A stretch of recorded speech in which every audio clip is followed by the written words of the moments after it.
Öğretmen açığımız had safhada. Bakın 10.000 civarında öğretmen ihtiyacımız var. Öğretmen eğitimin lokomotifidir. Öğretmen olmasa olmazımızdır. Ki dışarıda yüz binlerce mezun olmuş, sınava girmiş ve atama yapılmasını bekleyen arkadaşlarımız, kardeşlerimiz var. Yani halihazırda öğretmen sayısı da var. Dolayısıyla bir an önce bu öğretmen açığının kesinlikle giderilmesi gerekir. Çünkü bizim çoğu sınıflarımızda hala ücretli öğretmenlik yapan arkadaşlarımız var. Ücretli öğretmenliğe de karşıyız. Niye?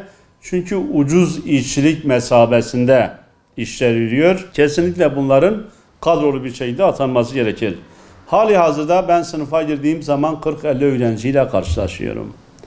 Dolayısıyla buradaki eğitim seviyesini artırabilmek biraz zor.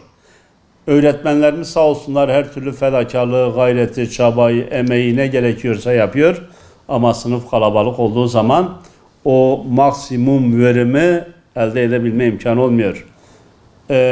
Hakeza ikili eğitim. Sabahçı öğrenciyiz. Hepimiz denk geliyoruz. Sabah ezan okunduğunda bakıyorsunuz. Sokaklar, caddeler öğrenci doluyor. Bunun da kesinlikle kaldırılması gerekir. Hakeza kırsal alanlarımıza taşımalı eğitimimiz var. Yüz binlerce öğrencimiz taşınıyor. Düşünün. Taşıma yapılırken 1-2 saat önceden kalkmak zorundasınız. Dolayısıyla bu konuda verimli olabilmek oldukça zor.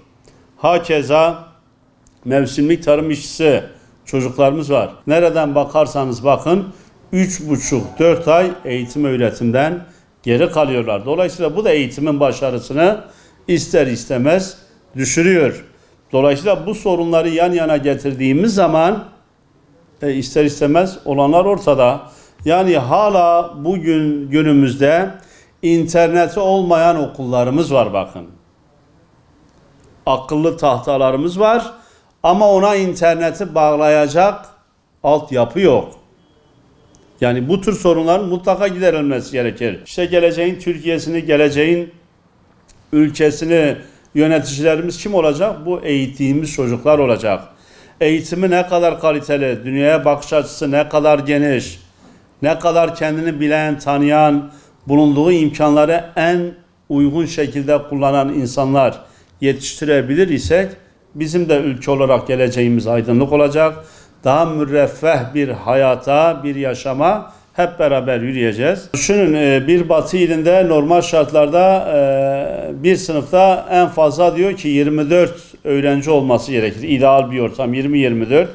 Bizim burada 40-50 olan öğrenciler var. Düşünün siz bir sınıfa girdiniz, yoklama yaparken dahi dersin yarısı gider. Çocukları yıl bitiyor tanıyamıyorsunuz. Çocuğun ismiyle hitap edip birebir iletişime geçip bazen sorun sıkıntılarıyla da ilgilenmek gerekir ki eğitimi toplu bir şekilde yürütmek gerekir. Dolayısıyla sınıf kalabalık olduğu zaman ne yapamayacaksınız? Bu bahsettiğim özellikleri bırakın. Çocuğun ismini yıl sonuna kadar bilemiyorsunuz. Özellikle branş öğretmeni. Düşünün bir okulda 10 tane sınıfa giriyorum. Nereden bakarsanız bakın. Her yıl 500 çocukla yeni tanışıyorum. Bu 500 çocuğun ismini, ne olduğunu, en az sorunları onları bilip o tür yaklaşımı sergilemem gerekir ki biz çocukları hem eğitim babında hem ahlaki ve diğer değerler açısından da topluma daha faydalı çocuklar olarak yetiştirmemiz gerekir. Kesinlikle bunun altını çizerek söylüyorum. Sendik olarak mülakata karşıyız. Mülakatın olmaması gerek. Niye olmaması gerekir? Çünkü siz sınavı kazanmışsınız. Üniversite sınavını kastediyorum. Üniversiteyi okumuşsunuz. Hangi bölüm alanla ilgili öğretmenliği bitirmişsiniz. KPSS gibi büyük bir sınava giriyorsunuz. Alan sınavına giriyorsunuz. 100 binlerin içerisinde iyi bir puan alıyorsunuz. Çünkü kontenjan sınırı var. Az önce ne dedim mesela sınıf öğretmeninde diyor ki alacağım en fazla 3500 kişi faraza. Siz sınıf öğretmeni olan en azından 70-80 bin kişinin içerisinde bakın bu 3500. sıralamayı almanız gerekir. Bunu alıyorsunuz. Sonra efendim ben bir de yarım saatte sizi bir mülakata alacağım. Sizin yeterli olup olmayacağınızı ölçeceğim. Kesinlikle bu doğru değil. Şimdi biz bu işe başlamadan önce bu işin başından bu işe başlamak gerekir. Burada öğretmenliğin kıymetini daha fazla artırmamız gerekir. Siz sınava girdiğiniz zaman 300 binlerin içerisinde öğretmen adayını almayın. Bunu 100 bine indirin, kıymetlendirin. Ben öğretmenlikle ilgili bir bölümü yazdığım zaman bursumu verin, imkanlarımı, şartlarımı iyileştirin. Okul okurken o rahatlığı, o imkanı, o fırsatı bana vermeniz gerekir. Bursunu verin, eğitim ile ilgili bir ödenek ayırın ve ben bu okuldan mezun olduğum zaman bilmeliyim ki direkt bir yerlere atanacağım. Yani kadrom verilecek, devlet memuru olacağım. Şimdi biz bu imkanları oluşturmuyoruz.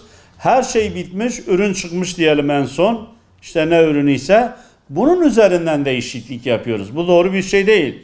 Bir de ne kadar öğretmen ihtiyacım var ise bu bahsettiğimiz öğretmenlikle ilgili bölümleri de o oranda mutlaka denkleştirmemiz gerekir. Kıymetini, değerini artırmamız gerekir. Dolayısıyla mülakat yanlıştır. Olmaması gerekir. Çünkü adam zaten KPSS sınavına girmiş. Aldığı puan atanıp atanmamasına muktedirdir, örnektir. Bazen böyle deniyor. İşte güvenlik soruşturması vesaire ile ilgili sorun oluşuyor. Kardeşim bu devletin belli kuralları, kaideleri, hakimleri, savcıları var. Suç işlemiş isek bunu adalet önünde ne gerekiyorsa o yapılır. Aksi takdirde ben bu okulu bitirmiş, sınava girmiş, en iyi derecede isem benim atanmam gerekir. Bu konuda kesinlikle mülakata gerek yok diye düşünüyoruz. Bu konuda hak ve adalet yanlısı olarak sınavda almış olduğu puana göre mutlaka atamanın yapılması gerekir diye düşünüyoruz.